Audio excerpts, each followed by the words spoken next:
Hello, my name is Paul Beddings. This is the Photo Challenge.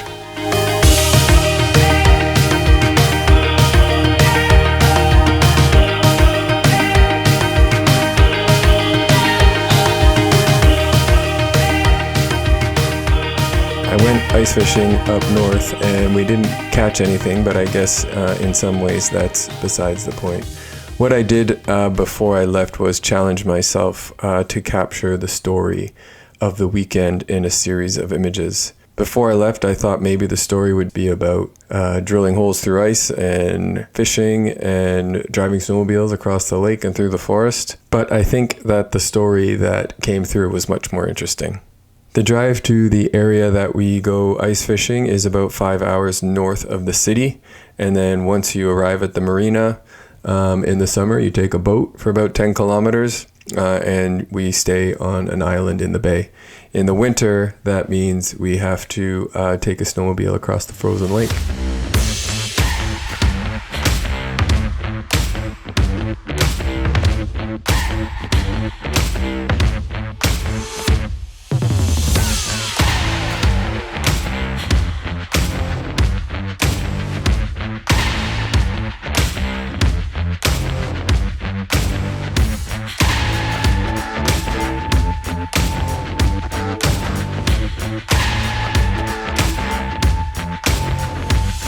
Photographing in the winter can be difficult. The main issue being battery life. Lithium-ion batteries aren't great in cold temperatures. So there's a whole bunch of things you can do to try and keep them warm, keep them in your pocket, sort of never let go of the camera where your battery grip is or where the battery's sitting to try and keep that part of your camera warm. I've heard of people wrapping hand warmers around batteries while they're being stored in their bags so that they don't get too cold and lose their charge. There's a bunch of ways to do it, but really what you need to do is just pack a lot of batteries. The other issue is cold hands. When you're holding your camera, you need a lot of dexterity to be able to move your dials and push all the buttons. And when you're wearing gloves, that can be a problem. So, you take your gloves off when you can, but then your hands start to freeze and move slower than when they're warm. So you got to deal with that issue as well. Often in the winter, especially in our case, when we were out on the lake, it was really windy. So sometimes that can cause issues if you're using lights. In the winter, the sun is lower on the horizon, so you just have to think about what direction you're shooting. And if you're shooting into the sun, how you're going to deal with the exposure. In some cases, the white snow can be a good reflector and bounce that sunlight back into the shadows. But that's something you have to think about on a case-by-case basis. Some benefits of shooting in the winter is the light. The sunrise and the sunset last a little bit longer, so you get that nice light for extended amounts of time. Also, if it's snowing, if it's big snowflakes, that can add an interesting element to the shot. So this exposure was a little bit difficult because I'm shooting into the sun. So I really had to be conscious of what my shadows were going to look like. In post-production, I was able to bring up the shadows, so there was some detail, but you can see that they are still pretty dark. I also had to deal with some sun flares. There's one up by the actual sun in the sky, and then down just on the sort of midsection of the auger that's going into the ice. There's another piece of the sun flare there. So here's another shot pulled a little further back, again shooting into the sun. This shot I actually quite like. I feel it's a little too much contrast. I couldn't pull the shadows out as well as I would have liked to because the shot is wider, so that I couldn't play with the light as much. But I think this sun flare right here kind of gets in the way a little bit too much. It's just really bad positioning and it sort of takes away from the shot. So here's another wide shot. I knew that when I zoomed out to sort of get more of the landscape that I was going to be dealing with lens flares. You can see two of them in the sky. You can see where we've been walking. You can see where we've been drilling holes.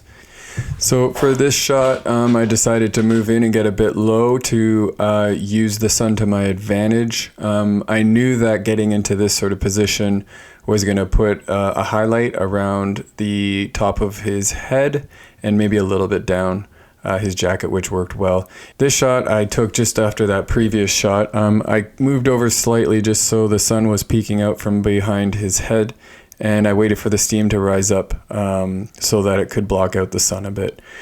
It worked really well actually with the sort of sun flares coming out from behind his head, but this sun flare up here I didn't anticipate, but I haven't decided yet if it adds or takes away from the shot. So at this point, we weren't catching anything, and we decided we needed to move around a bit. So we started up the snowmobiles, and we began sort of packing up the fishing rods from this spot, and we started to think about where else we could go. What else was happening at this point is that clouds were rolling in.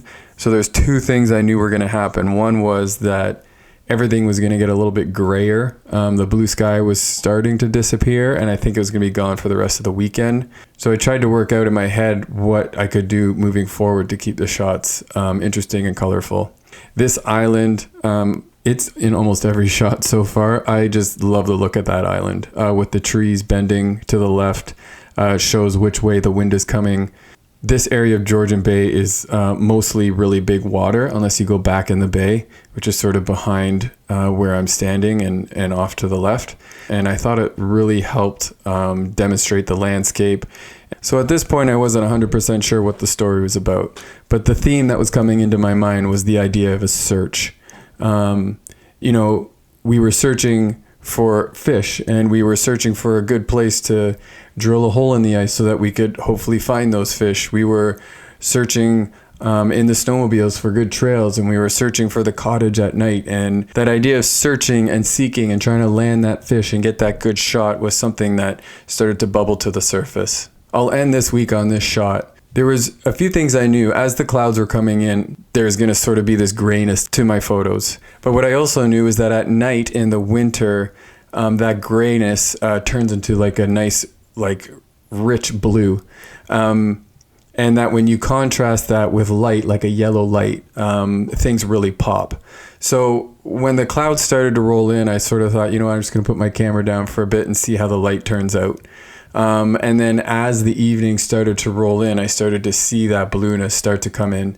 So here you can see, the blue in the sky, the yellow of the light on the snow, and the yellow of the light on the actual snowmobile.